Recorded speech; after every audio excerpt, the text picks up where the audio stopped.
we go.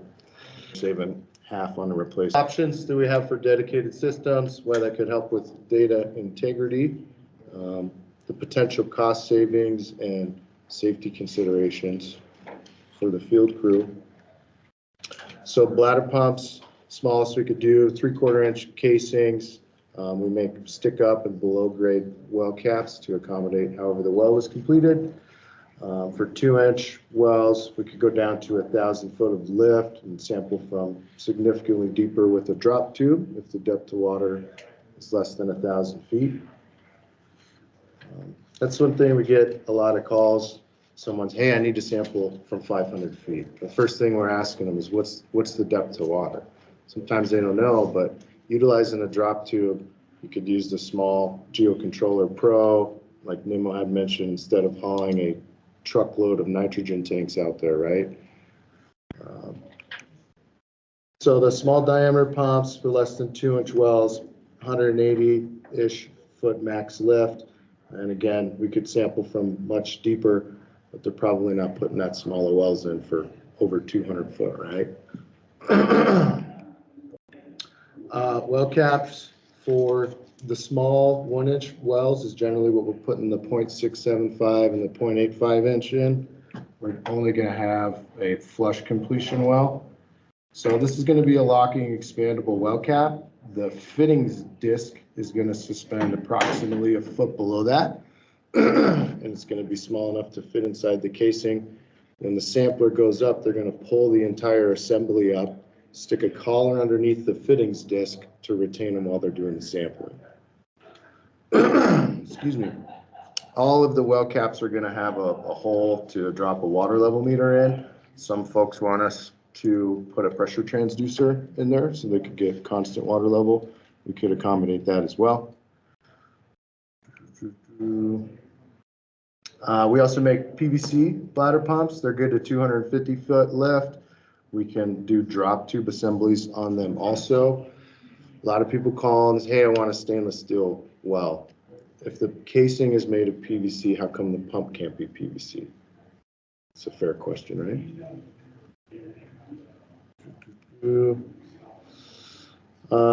Stainless steel pumps for 2-inch and larger casings. We've got an 18-inch version and a 36-inch version. Usually go with the 36. Even if you're doing low flow, you're not going to have to squeeze the bladder as much, right? So the bladder's going to last longer. Really the only difference on the high pressure and the low pressure is going to be the fittings on the top. So the low pressure, we're doing standard hose barbs like a portable pump.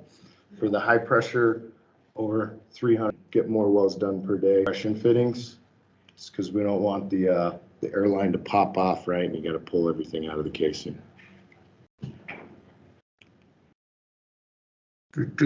So for 2-inch and larger wells, primarily we sell slip fit for stick up wells, right? We can also do flush completion style wells or below grade well caps. This is the freeze protection. So I just took a photo of a real life one yesterday to show how it works. It's going to have a second airline connection. So when the sampler is done collecting the sample, they're going to connect the airline from the controller to this port. It's going to pressurized air is going to go down here. This will be 10 feet below the top of the well cap. This is just a demo unit that we have over there. Somebody wants to check it out in our booth. And it's going to blow out the top 10 feet of the discharge line. All right, so if it's in a freezing location, you're going to do dedicated systems, definitely get this, or you're going to have to replace all of the tubing in the Q1 sampling event, right? Maybe Q4, who knows? So here's a depiction of the drop tube. We find this very helpful when explaining this to some folks. Again, I'll just cover this really quick, even though Jeff did the last session. So the pump's just got to be submerged, right? For a geosub, that's going to be 200 foot lift capability. A bladder pump, this could be 1,000 foot down, and we can drop to an infinite depth, right? The water's going to be forced in here by the hydrostatic pressure up inside of the pump. So we're only lifting from where the pump is placed.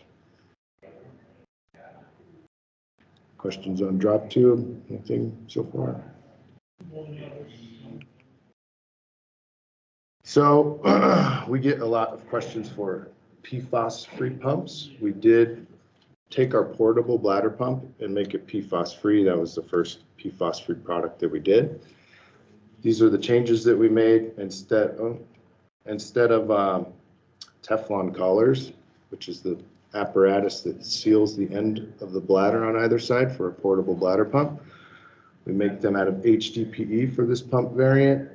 Instead of Viton O-rings, which is not okay for a lot of PFAS sampling folks are working off of, we got to do Buna-In O-rings. Instead of Teflon tape, we're doing a poly thread tape that we identified, 180-foot max lift. You can do dryer here, these for deeper depths.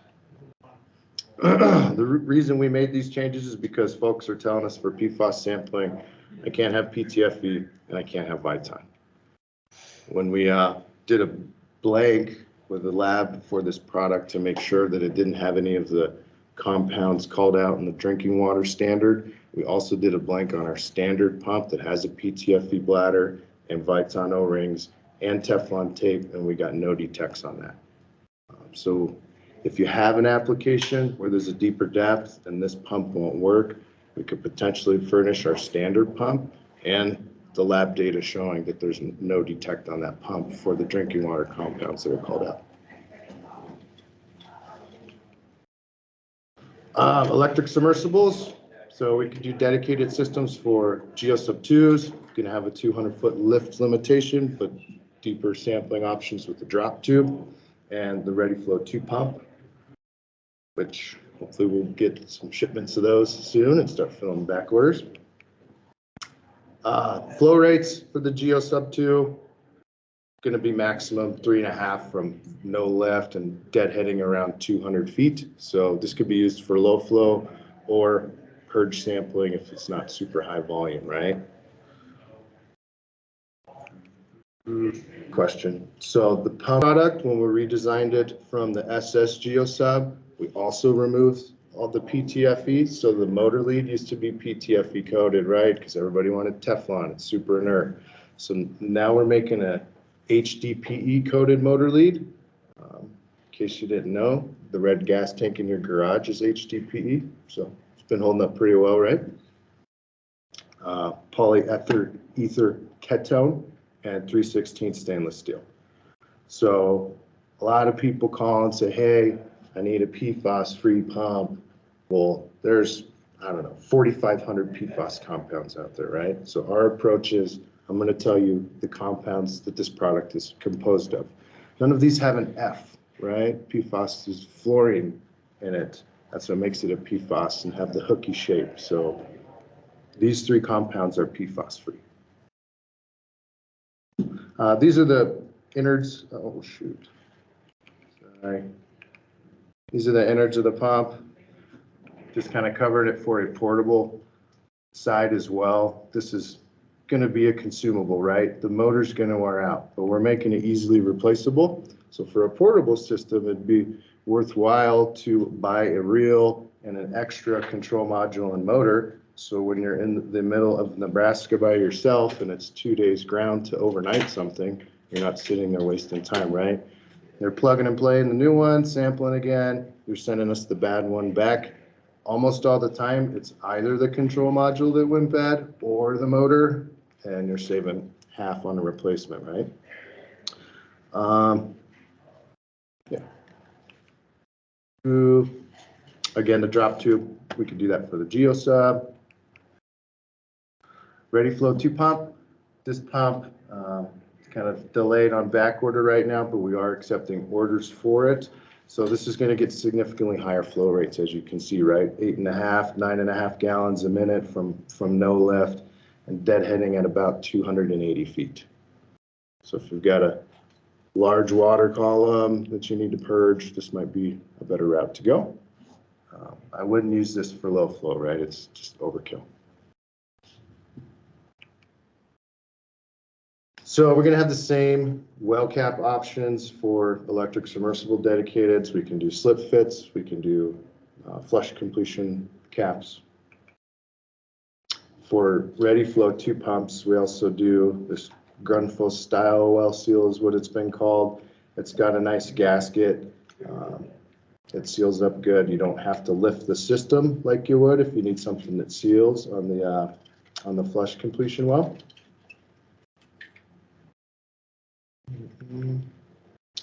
So tubing options, same thing as mentioned before, LDPE, HDPE we're generally doing when we're doing dedicated PFAS pumps for folks, because that's what they're needing to use. Teflon, generally only for the real deep applications, we're needing the FEP for the airline, so it won't burst. So applicability for this, dedicated pumps is going to make sense if you know you're going to be there. If you're going to be sampling at the site for 5 years, obviously you want to dedicate them, right? The ROI on the investment is going to come to fruition far before 5 years. You're not doing any decontamination for the pumps. Maybe you are for the low flow water quality instrument, right? So your sampler or yourself is going to get more wells done per day. Shipping costs, we're seeing those. If you're renting equipment from Geotech or another rental house in the industry, you should consider those additional shipping costs for all the tubing, the pump, the controller. And safety, if somebody's lowering these systems and recovering them out of the wells, that's repetitive motion, right? So if they're just walking up, attaching the low flow device, or I'm sorry, the flow cell device. So I actually added this last night and I scrubbed the name out because I didn't have a chance to talk to the client yet. But this organization determined that they would see an ROI on dedicating systems after just 2 sampling visits.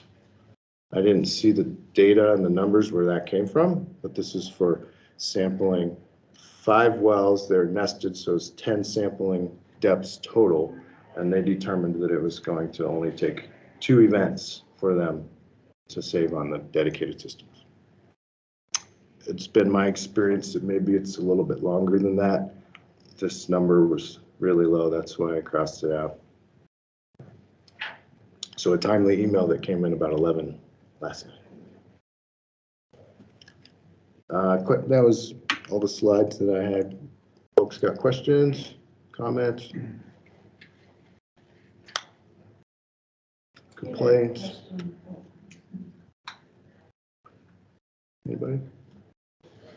I had a question about you mentioned the upgrades from the SS Geotech.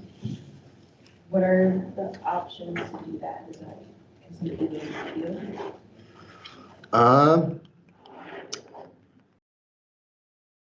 So we changed the connector here. This is now a waterproof connector. On the old SS GeoSub, it was not. So theoretically, somebody could buy the new control module and motor and this connector. We have a field replaceable one that is a compression style seal on the back side of it. The ones that we manufacture in Denver are an epoxy seal. So we would recommend sending it in. If they did buy this and the control module and motor assembly, the controller box, the surface controller, would at least need to come to Denver for a firmware update. We got a cookie cutter email.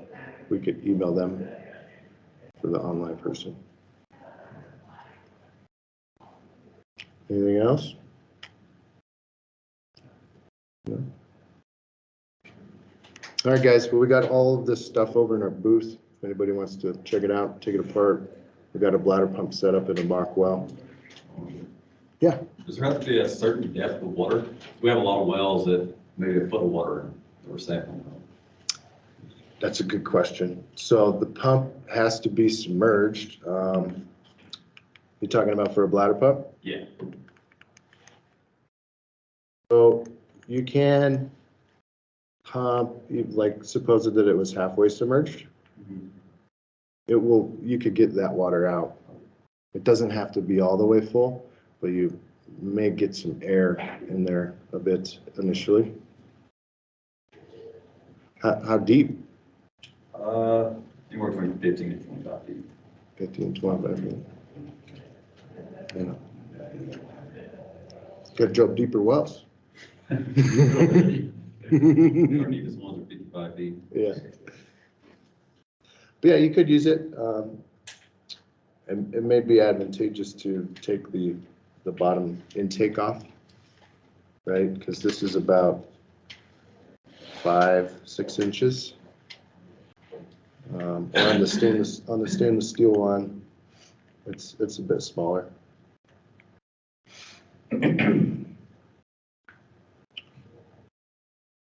All right, guys, appreciate you coming.